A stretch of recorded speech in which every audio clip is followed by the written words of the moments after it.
আমি এই বিরুদ্ধে এখানে মানুষ নয় সমস্ত ব্যারিকেড আমি ওখানে পুলিশ আমার বড় জায়গাটা ছেড়ে দিই।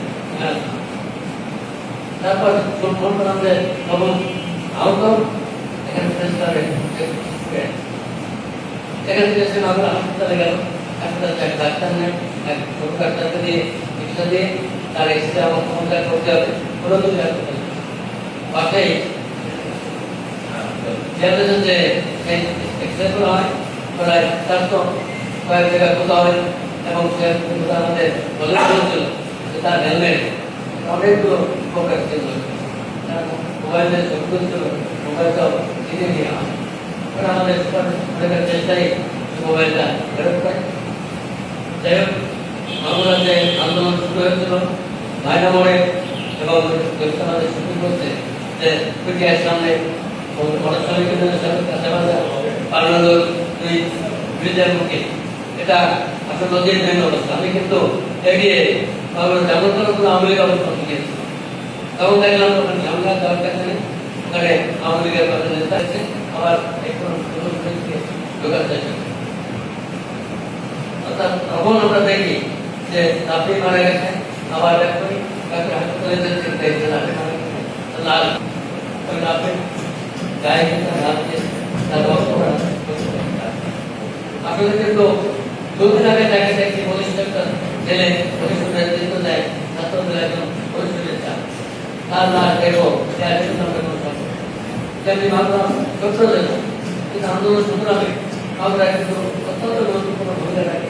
তার প্রমাণ এই আন্দোলন এখানে কিন্তু মাগুরা 10টি ছেলে শহীদ এবং এই শহীদগুলো কিভাবে হয়েছে আমরা এটা জানি।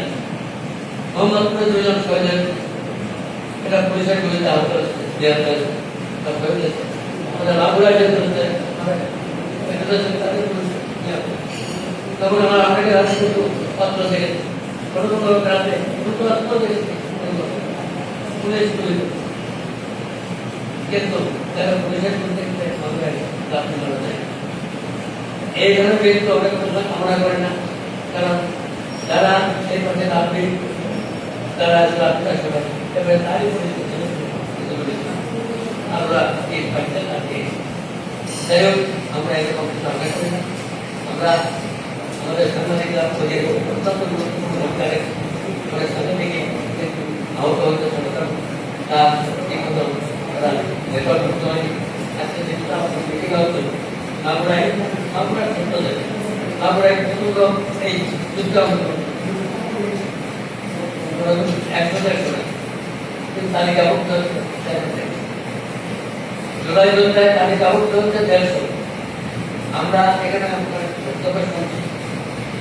কারণ এটা যারা করছে সরকার পরিবর্তন হয়েছে অনেকদিন, তারপর 2 বছর 4 বছর শুধু সরকার গঠিত হয়েছে কিন্তু সরকারি যে প্রতিষ্ঠানগুলো এই প্রতিষ্ঠানে কি বলে নাই তাদের থেকে দেখা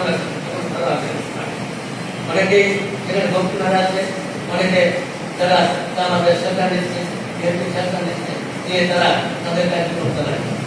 আজকে আমরা অবস্থান দেখছি সেখানে কিন্তু কতিপয় রাজনৈতিক দলের এমনভাবে আমন্ত্রণ জানানো হচ্ছে অত্যন্ত বড় দল বিএনপি তার সঙ্গে আমন্ত্রণ অনেক কম। এটা কিন্তু মানে শুধু হালকা করে দেখলেও সমাজের বিভিন্ন অফিসে যে কর্মকর্তা যারা আছে ম্যাক্সিমাম হচ্ছে মানে আগের সরকারের